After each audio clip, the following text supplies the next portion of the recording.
जब हम हिंदुस्तान में नहीं, जब हम महाराष्ट्र में नहीं, जब हम बिहार में नहीं, जब हम उत्तर प्रदेश में नहीं, जब हम दिल्ली में नहीं, अपने अनुसार कहीं पर जाकर हनुमान चालीसा करेंगे तो क्या हम पाकिस्तान और अफगानिस्तान में जाकर हनुमान चालीसा करेंगे?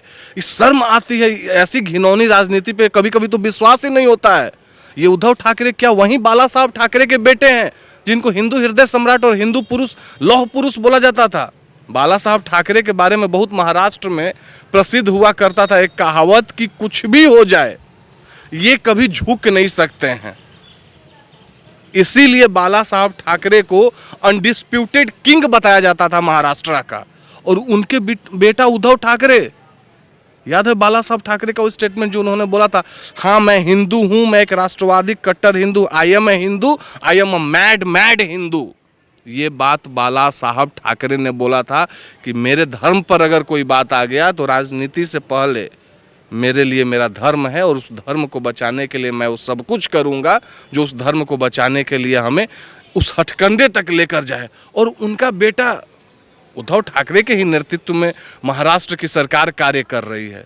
उनका बेटा मुस्लिम वोटों के अपीजमेंट ऑफ पॉलिटिक्स के लिए, वहाँ के तुष्टीकरण के लिए इस हद तक गिर गया है कि अगर कोई इंसान बोलता है कि हम आकर आपके घर के पास हनुमान चालीसा का पाठ करेंगे तो उसको इससे डर लगने लगता है। और इतना ही नहीं, आज के डेट में पत्रकार महोदय, महाराष्ट्र में शिवसेना की प्राइवेट गुंडों की पॉलिटिकल पार्टी चल रही है। मैं आपसे पूछना चाहता हूं, नवनीत राणा जी ने क्या गलत बोला? कहां से? मैं बता रहा हूं, मैं मुंबई गया हूं, खूब मुंबई घूमा हूं।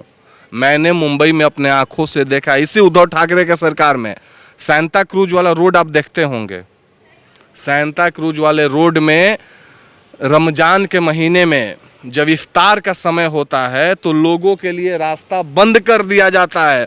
ऐसा लगता है जैसे उन लोगों का मौलिक और जन्म सिद्ध अधिकार है कि हम रोड पर बैठकर नमाज अदा करेंगे और यहीं पर ही इफ्तार करेंगे और तब तक करेंगे जब तक हमारे सारे लोग ना कर लें। और जब वो लोग इस परंपरा का निर्वहन करते हैं उस समय चारों तरफ से रास्ताओं को ब्लॉक कर दिया जाता है।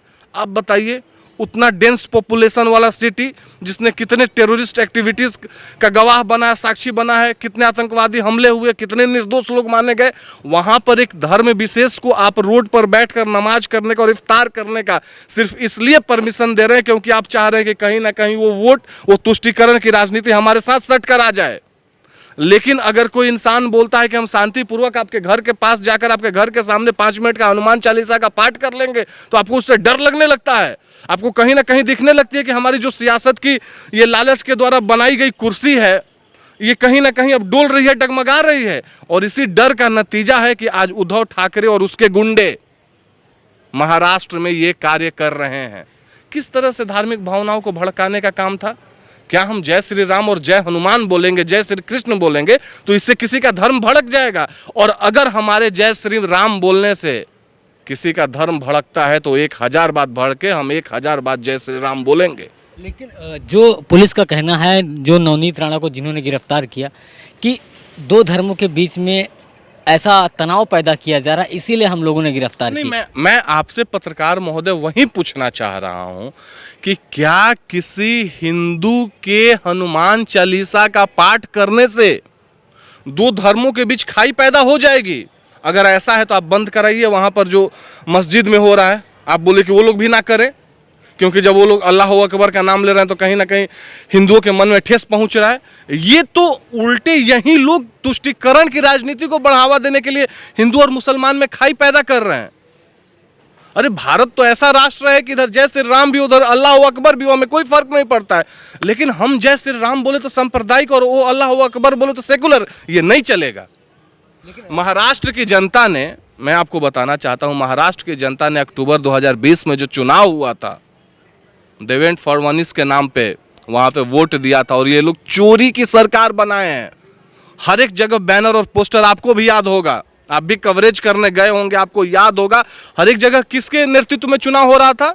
सीएम पोस्ट के लिए देवेंद्र फडणवीस प्रोजेक्ट थे कि यही सीएम बनेंगे आने वाले समय में।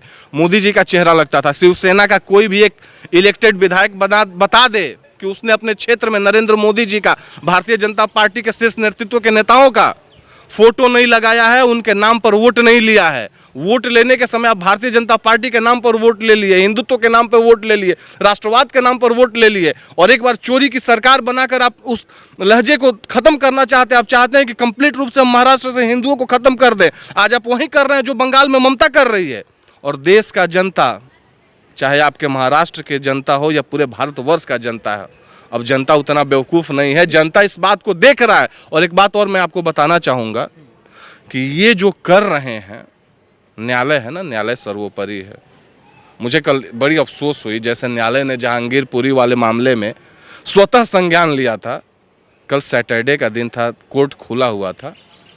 एक निर्वाचित महिला जनप्रतिनिधि के घर के पास खार में जो उनका घर है, वहाँ पर जब जाके ये उद्धव ठाकरे के गुंडे बोल रहे थे कि महाप्रसाद दे देंगे, महाप्रसाद दे देंगे, ज़बरदस्ती उनको घर से नीचे आने के लिए, ज़बरदस्ती उनको घर से नीचे आने के लिए बेबस कर रहे थे, उस समय माय लॉर्ड ने कोई संज्ञान नहीं लिया। बड़ी कष्ट हुआ, क्योंकि अगर न्यायपालिका का जो व्यवस्था होता है वो सबके लिए बराबर होता है। अगर जहांगीरपुरी में आप स्वतः संज्ञान ले सकते हैं, और जितने सारे सेकुलरों की फौज है, लिबरलों की फौज है, वो कपिल सिब्बल और सुशांत दवे और सबके नेतृत्व में, प्रशांत भूषण वगैरह के नेतृत्व में, मैं तो इंतजार कर रहा था कि सुबह से शाम हो गया, शाम से रात हो गया, रात से फिर सुबह हो गई।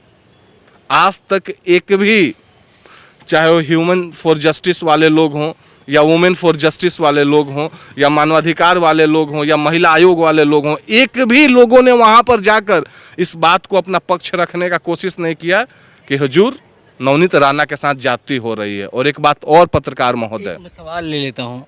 अगर शिवसेना की बात करें, कहते हैं हमें कोई हिंदुत्व न सिखाए, हम बहुत बड़े हिंदुत्ववादी हैं, हम बाला साहेब की सेना है, हमें पता है कि कैसे हिंदुत्व को आगे ले जाना। देखिए, पूरा देश देख रहा है कि कितने बड़े हिंदुत्ववादी ये लोग हैं, और ये संजय राउत का बयान का शायद जिक्र कर रहे हैं। अब ऐसे हिंजड़ों के बयान का मैं कोई वैल्यू नहीं रखता हूँ, उसको मैं हिंजड़ा समझता हूँ, और इसलिए भी हिंजड़ा समझता हूँ, बाला साहब ठाकरे के वर्ड में हिंजड़ा समझता हूँ। ये मेरा वर्ड नहीं है।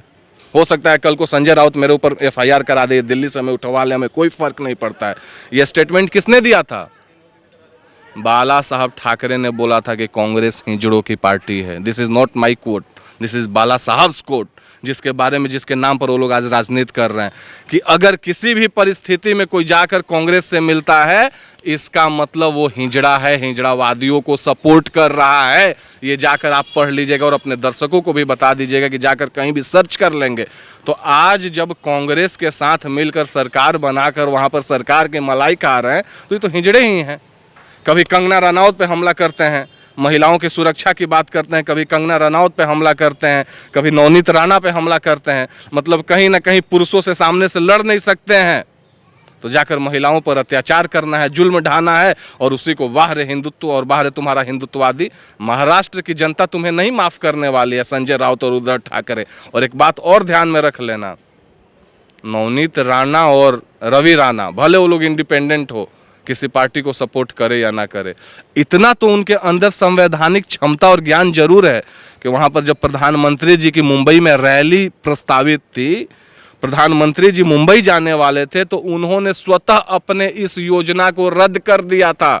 बोला था कि प्रधानमंत्री के सुरक्षा व्यवस्था में, यहाँ के कानून व्यवस्था में कोई डिस्टर्बेंस ना पहुँचे, उसके लिए हम जो 24 अप्रैल 24 अप्रैल आज सैटरडे 9 बजे जो मातोश्री के सामने जाकर वो लोग हनुमान चालीसा करने वाले थे, उन्होंने स्वतः इस योजना को रद्द कर दिया था।